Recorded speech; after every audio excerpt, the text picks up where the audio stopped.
On a quiet night, a loud noise suddenly shattered the silence. Nia fell to the ground in despair, blood pouring from her neck as she screamed in pain. "My neck!" Beside her, Lati, Nia's sister, was also gravely injured. Lati struggled to cry out for help, her heart filled with fear and helplessness. Who was behind this? Why would they ruthlessly target the two sisters? The secret behind this horrific incident was about to be revealed, drawing us into the chilling moments of that fateful night. A man in a gray and white hoodie stepped off the train, quickly pulling his hood to cover his face, removing his sunglasses, and glancing around. With expert precision, he pulled something from his pant leg and concealed it beneath his sports jacket, moving so stealthily that no one in the crowded station noticed. Just 20 minutes earlier, 18-year-old Nia Wilson and her sisters, Taya and Lati, had boarded that very train.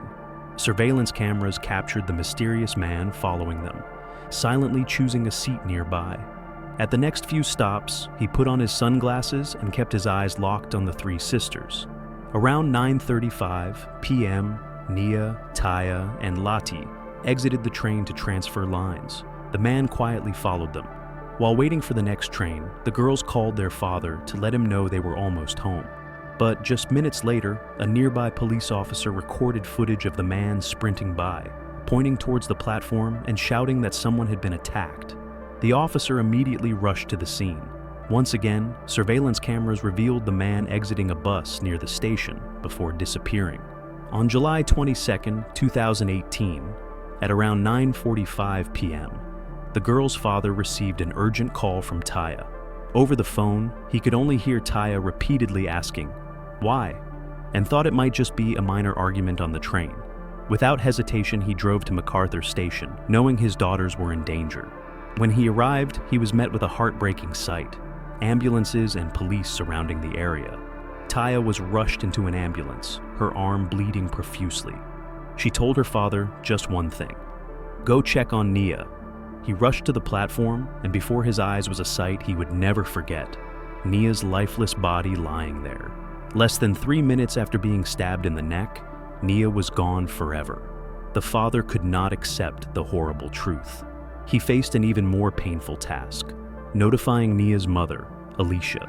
When Alicia received the news, she immediately left Sacramento to head to Oakland, her heart shattered, unable to believe the reality of what had happened. It was the longest, most silent time she had ever experienced. Meanwhile, Lati, Nia's sister, was fighting for her life in the hospital. She too had been stabbed, and the family was engulfed in shock, desperate to know who was responsible and why. This was the greatest pain any parent could fear. Nia's father swore to seek justice for his daughter. Despite the attack occurring in a crowded station, the perpetrator slipped through the cracks, evading the watchful eyes of security and the police. Fortunately, the cameras inside and outside the station captured the entire sequence of events: the moments before the attack, the fleeing criminal, and even the crucial clue he left behind. At a nearby parking lot, he dropped a backpack before running to the bus stop. Just hours after the crime, the police recovered the backpack, finding personal items inside that helped identify the suspect, John Cowell, 27 years old. When investigating Cowell's background, the police discovered that he was a convicted criminal currently on parole. He had previously been sentenced for assault with a weapon and armed robbery. Although there was no clear connection between Cowell and the Wilson family, Lati, who was gradually recovering in the hospital, might hold the key to solving the case. However, Lati's memory of the attack was fading. When she learned that Nia had passed away, her heart shattered, but she still tried to recall what had happened, hoping to provide more clues. A few hours earlier, the three sisters, Nia, Lati, and Taya, had visited their Aunt Teresa, who had just been diagnosed with a terminal illness.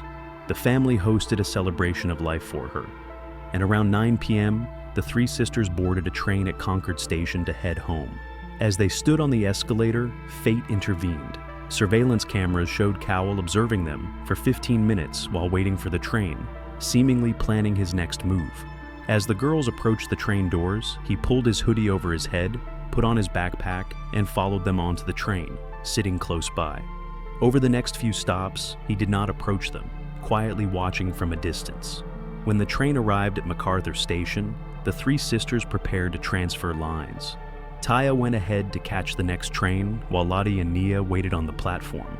As a woman pushing a stroller stepped off the train, Nia smiled and said, "Hello, baby?"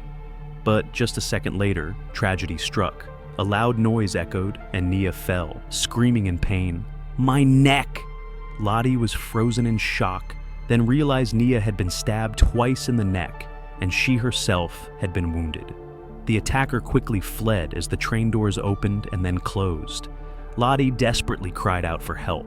The woman with the stroller quickly grabbed a blanket to cover Nia's wound, trying to stop the bleeding, while Lati pressed the blanket tightly, hoping to save her sister. Despite her own injuries, Lottie's thoughts were entirely on Nia. She blamed herself for not being able to protect her. When security arrived, they discovered Lati had also been stabbed. Lati and Taya vowed to find the criminal and seek justice for Nia. Within 12 hours of the attack, the police released images and information about the suspect, sparking hope of capturing the perpetrator. Oakland residents rallied together, sharing information widely on social media with the hashtag #SayHerName, which had been used to raise awareness of violence against women and girls of color. The community was outraged, and about 1,000 people gathered at the station to hold a memorial for Nia, demanding justice for her killer.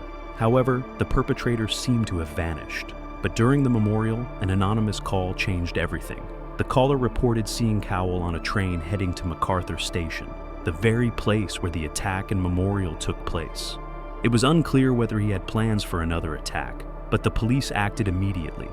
When the train arrived at MacArthur Station, they searched every car but could not find Cowell. However, 20 minutes later, at Pleasant Hill Station, they finally located and arrested him.